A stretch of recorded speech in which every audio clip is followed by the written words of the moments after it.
Good evening and Happy New Year. You're watching the main news on HKIBC. I'm Wynna Wong. Here's a look at tonight's top stories.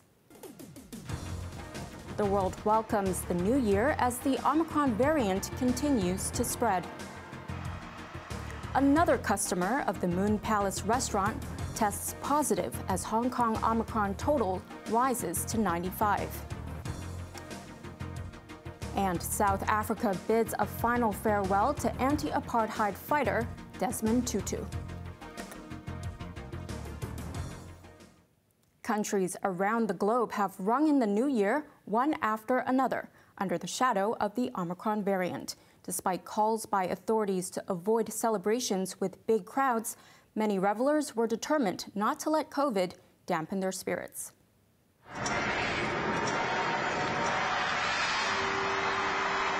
New Yorkers bid good riddance to another pandemic-ridden year, as the Times Square ball drop returned after the last one was canceled. Health officials had urged people to scale down New Year activities amid surging Omicron cases. But many were determined to return to some sense of normality. One thing I have seen is New Yorkers are tough. You know, and even this latest round with this latest variant, the Omicron, you just see people taking a more tough approach to it. Like, yeah, I'm going to get vaccinated, but I'm not going to shut everything else down.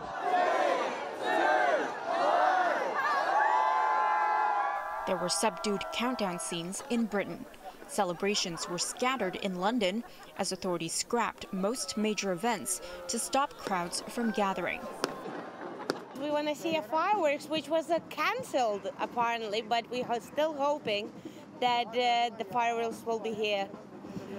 And are you worried about the COVID? Nah, no, not at all.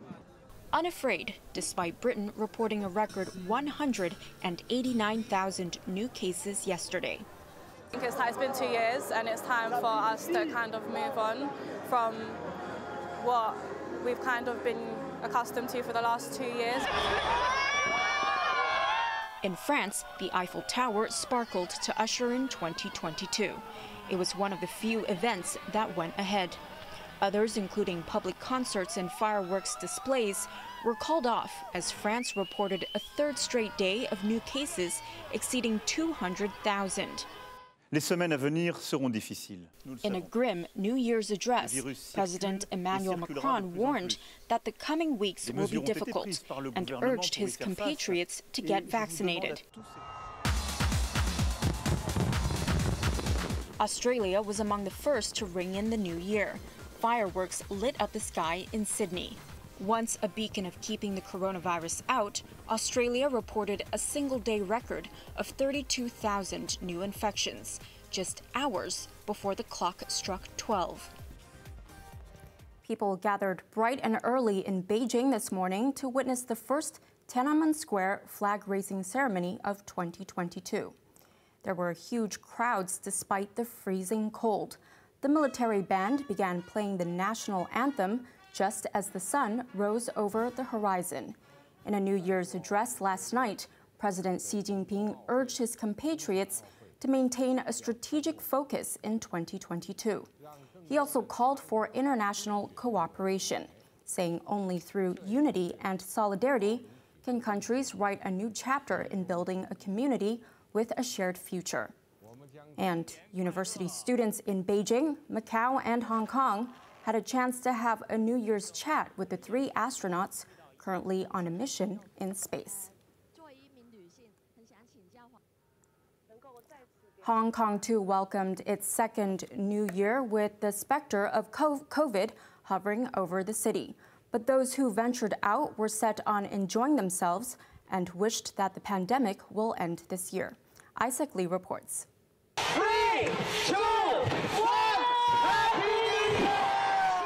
Hong Kong skipped a live New Year countdown last time because of COVID. But the annual tradition was back last night as Hong Kong ushered in 2022. The action was in the West Kowloon Cultural District, where some of the biggest names in the local pop scene entertained revelers. The 3,000 people in the audience were the fortunate ones. They had won a lucky draw in which more than 200,000 people took part. This woman said she came to see the sensational boy band Mirror, who have taken the city by storm. Their presence is everywhere, she said, adding that she had missed the excitement of being in a crowded environment. Many chose to spend the last evening of 2021 at a carnival on the central harbourfront. The fun fair offered a range of attractions, including a Ferris wheel, merry-go-round, and game booths with stuffed animals as prizes. Happy New Year from the Winter Carnival! Happy New Year! Adults gathered in Lang Kwai Fong to bid farewell to the old year while raising a glass to the new one. This boy accompanied his mother to see what the excitement was all about. Revelers had one thing on their mind, that they will be out celebrating without masks next New Year's Eve. I hope more positive vibes, and then more COVID is already stopped, and then back to normal.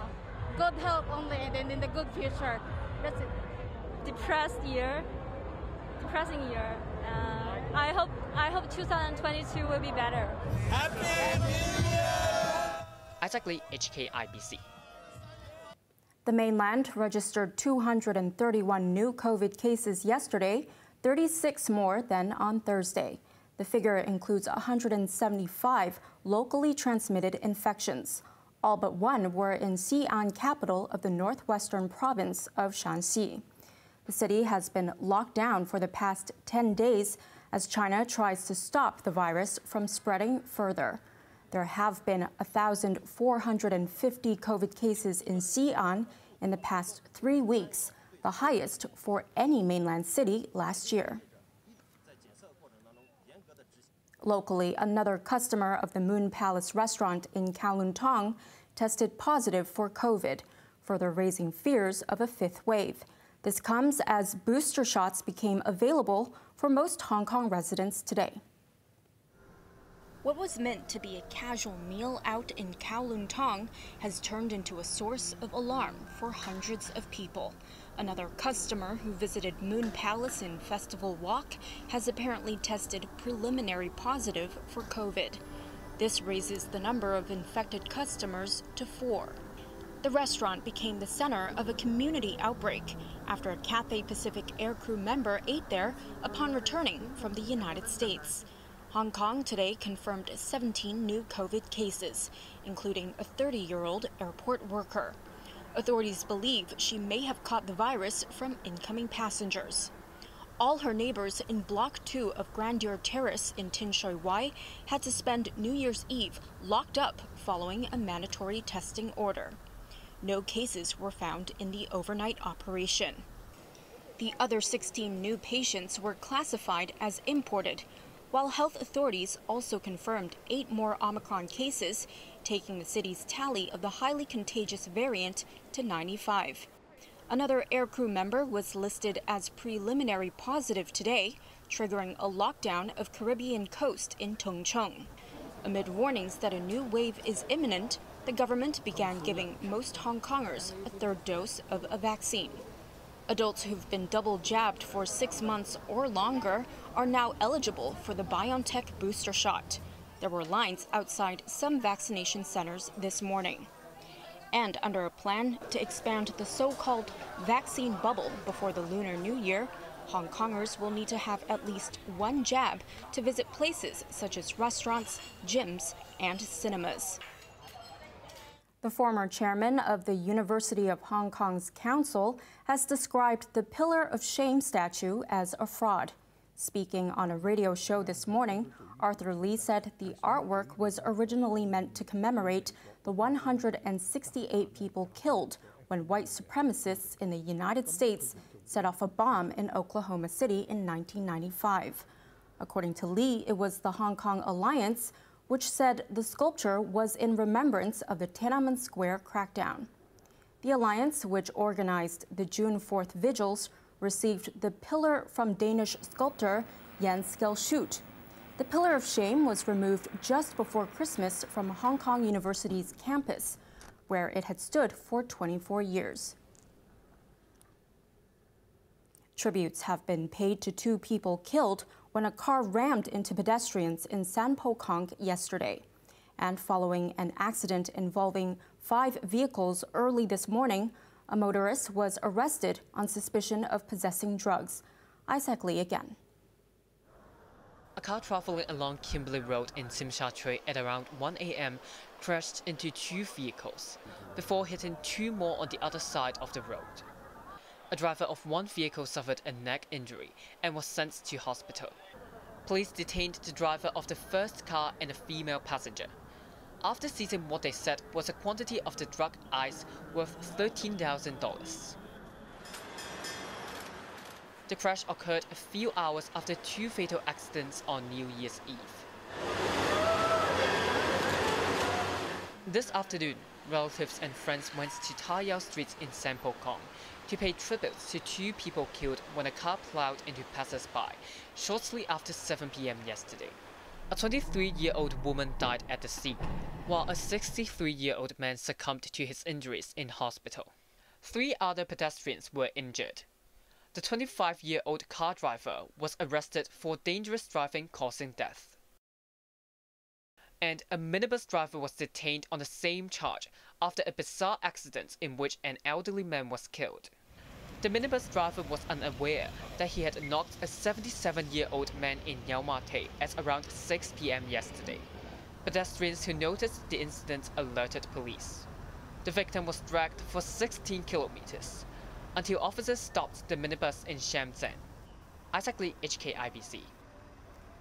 Overseas now, a state funeral has been held in South Africa for anti-apartheid campaigner Archbishop Desmond Tutu, who died last Sunday at the age of 90. Archbishop Desmond Tutu was without question a crusader in the struggle for freedom, for justice, for equality, and for peace, not only in South Africa, the country of his birth, but around the world as well. A humble and brave human being who spoke for the oppressed, the downtrodden, and the suffering of the world. Only about 100 people were allowed to attend Tutu's funeral service because of COVID. But tens of thousands of South Africans filed past his coffin in the past 2 days as his body laid in state at St. George's Anglican Cathedral in Cape Town. The Nobel Peace Laureate used the pulpit and his strong personality to fight white minority rule, which finally ended in 1991. 5 babies were born in Hong Kong in the first 30 minutes of 2022. 2 girls arrived on the stroke of midnight at the Adventist Hospital in Tsuen Wan. One was born 14 days early. The parent of the other girl said they deliberately scheduled a cesarean section for the new year, 1 day later than the doctor's suggestion. Another girl was born at St. Paul's Hospital in Causeway Bay at 1 minute past midnight.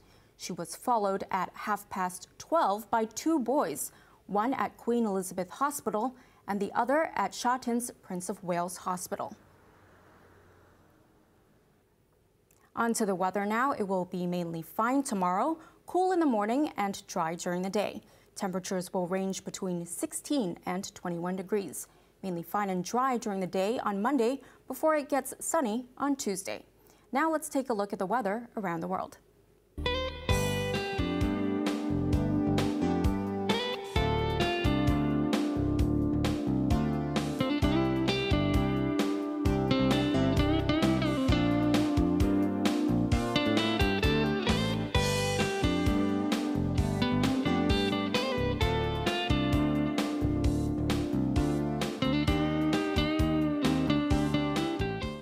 And that's our main news for New Year's Day. Join us for more news at 10:30. I'm Wynna Wong. Happy New Year.